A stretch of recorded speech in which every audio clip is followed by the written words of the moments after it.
Turn అవుతాం. Turning మీద shed అక్కడ షెడ్ రోడ్డు మీద షెడ్ వేస్తాం. ఫోటోస్ ఉన్నాయి, ఫోటో ఇస్తాం. ఫోటో ఒక మేడం ఇచ్చినాం.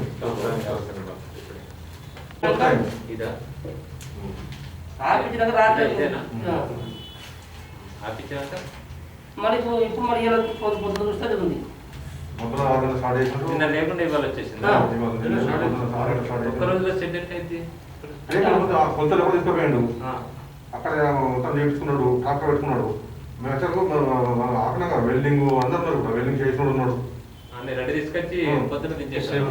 మన క్యాబిన్ మనం చేసుకుంటాం కదా సార్ గుడితోటి, అట్లనే ఇంపై తోటి తయారు చేసాడు అన్నట్టు.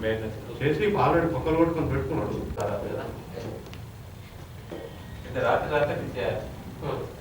బయట చేసి రాత్రి పంపిస్తుంది. ఆమె ఆమె టీకేసారు మొత్తం సర్వేలో ఉన్నారు. అతను కూడా రోడ్డు 30 ఫీట్లు కడుతున్నాయి. మొత్తం ఇంతకుముందు చెప్పిన కాదే ఎప్పుడు చెక్ చేయాలంటే లేదు పాటది ఇప్పుడు చెప్పాను. వెనుక కోవాల్సింది, వెనుక పోవాల్సింది. దీనికి ఇది పాత ఫంక్షన్ హాల్ ఉన్నటువంటి ఎల్జీ ఫంక్షన్ హాల్, దానికి పర్మిషన్ లేదు ఇంత పూర్వే. దాన్ని ఆనుకొని మళ్ళీ అక్రమ కట్టడం చేస్తుండ్రు దాని ఓనరు. దాంతో అక్కడ చాలా ఇబ్బందులు జరుగుతున్నాయి. నర్సింగాపూర్ వస్తుంది ఆర్ఎన్బి రోడ్డు, 40 ఫీట్ల రోడ్డు ఉండాలి. దాన్ని ఆనుకొని ఇప్పుడు అక్రమంగా కనెక్షన్ చేసుకుంటూ చాలా ఇబ్బందులు అవుతున్నాయి. యాక్సిడెంట్లు అవుతున్నాయి.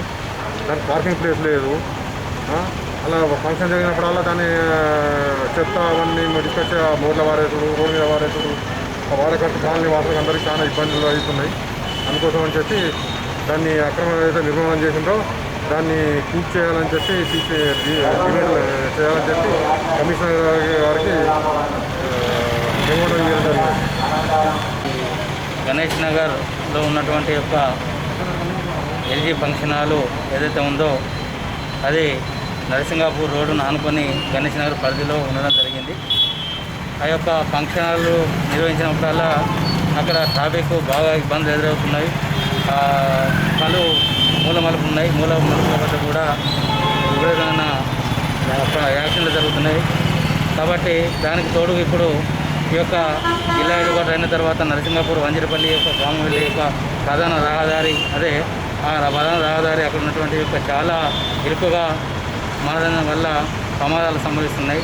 దానికి తోడు ఈ యొక్క ప్రభుత్వ నిబంధనల ప్రకారం ఉండాల్సినటువంటి యొక్క లేకుండా ఎల్జీ గార్డెన్ అనుకున్నటువంటి యొక్క ఒక అక్రమ నిర్మాణము షెడ్ అనేది నిర్మాణం జరుగుతుంది. ఆ నిర్మాణము ప్రభుత్వ పరంగా ఆ యొక్క నిర్మాణం ఏదైతే ఉందో చర్యలు తీసుకొని ఈ యొక్క కాలనీ వాసులకు న్యాయం చేయాలని ఈ సందర్భంగా మనం చేస్తుంది.